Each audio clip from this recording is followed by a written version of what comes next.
Um dos grandes desafios da humanidade sempre foi como obter energia da natureza. Ou melhor, como transformar a energia que está disponível no universo para que possamos usá-la em nossas máquinas e equipamentos. Dá uma olhada aí na matriz energética mundial da atualidade. Se a gente somar as fontes provenientes do petróleo, carvão, gás natural e biomassa, temos 91%. O que isso significa assim de maneira bem simples?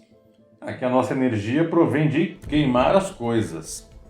Queimando algum tipo de combustível, temos a geração de calor, que pode movimentar as turbinas de uma termoelétrica ou acionar o motor a combustão de automóveis, aviões e navios. E quando queimamos algum combustível, o que estamos fazendo é manipular os elétrons dos elementos que compõem essa reação. Por exemplo, vamos olhar a queima de um combustível muito importante que é o gás natural. A gente percebe que os mesmos elementos químicos que havia antes da queima continuam existindo depois dela, só que recombinados para formar outras moléculas. É nesse rearranjo que temos a liberação de energia em forma de calor. Como os elementos não mudaram, isso quer dizer que os núcleos dos átomos ficaram intactos. Apenas houve mudança nas últimas camadas de elétrons para que novas moléculas fossem formadas. E se conseguirmos modificar os núcleos dos átomos e assim formarmos outros elementos químicos numa reação? Aí estaremos falando de reações nucleares, que liberam muito mais energia. E por que isso? Porque o núcleo do átomo contém prótons com carga positiva e nêutrons que não têm carga elétrica. Para manter o núcleo coeso, apesar da repulsão elétrica entre os prótons, existe uma força da natureza chamada de força nuclear forte, e uma grande quantidade de energia está associada a ela. É essa energia que é liberada nas reações nucleares. Vamos entender como liberar essa enorme energia estudando um elemento chamado urânio. Trata-se de um metal que ele é muito denso. Para você ter uma ideia, 1 kg de urânio corresponde a um pequeno cubo com menos de 4 centímetros de lado. O urânio ele tem um núcleo com muitos prótons, são 92 prótons. E isso faz dele um elemento instável, existe muita energia armazenada em seu núcleo. E mais precisamente, o isótopo conhecido como urânio 235. Que pode ser fissionável, ou seja, é possível quebrar o seu núcleo de forma a aparecerem outros núcleos menores com menos prótons em seu interior. Como fazer isso? Então, bombardeando o núcleo do urânio com um nêutron de baixa energia, também conhecido como nêutron térmico. Esse nêutron rompe o núcleo, liberando uma grande quantidade de energia, e também liberando mais 2 ou 3 nêutrons que atingirão outros núcleos, dando sequência a uma reação em cadeia. A maneira de calcular essa energia liberada, ela vai nos dar uma ideia do quão grande ela é. Imagine que numa reação de fissão nuclear, o núcleo do urânio tenha sido partido pelo nêutron e resultado em 2 outros núcleos de bário e criptônio. Acontece que se somarmos as massas dos núcleos formados, ela é menor do que a massa original do núcleo de urânio. Essa diferença de massa que parece que sumiu é que foi transformada em energia. E ela pode ser calculada pela famosa equação do Einstein, E igual a mc².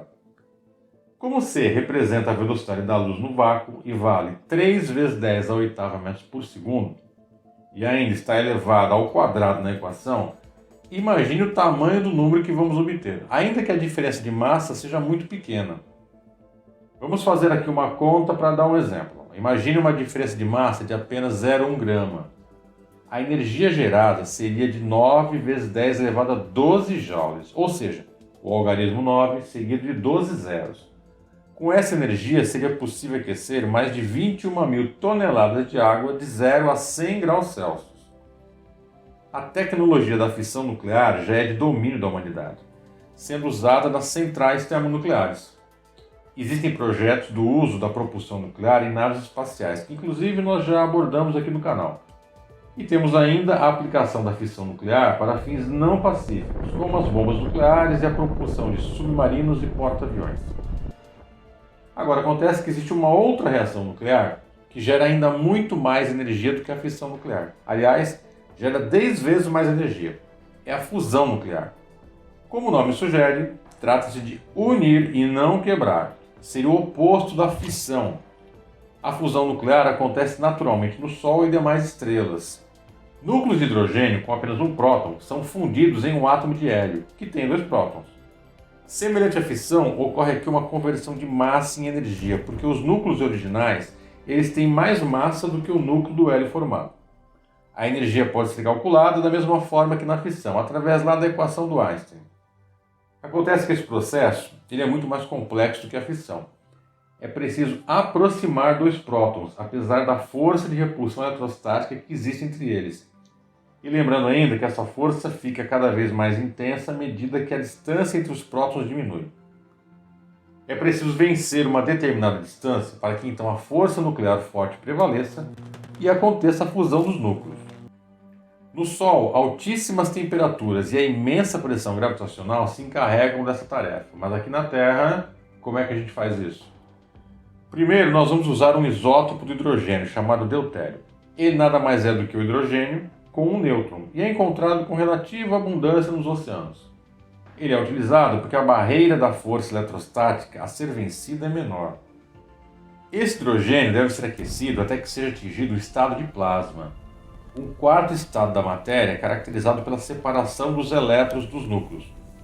Acontecendo essa separação, nós temos agora um conjunto de elétrons livres e íons positivos, que são os núcleos dos átomos sem os elétrons.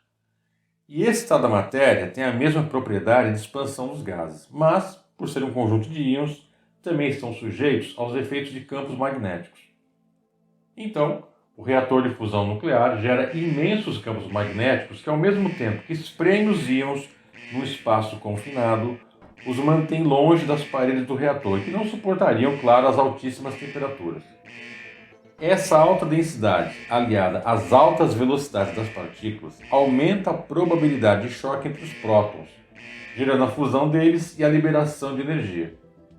O tipo de máquina que utiliza esse conceito é chamado de tokamak, e existem projetos espalhados pelo mundo tentando tornar a fusão nuclear uma realidade.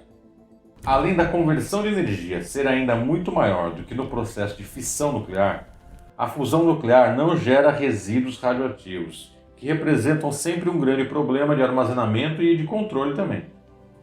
Lembrando que o hidrogênio, que é o combustível da fusão nuclear, também é o elemento mais abundante no universo, o domínio da fusão nuclear resolveria definitivamente os problemas de energia da humanidade e daríamos um salto histórico como civilização. Pessoal, é isso aí. Se você gostou do vídeo, deixa aí o seu gostei e se inscreva aqui no canal. Legal? Até mais!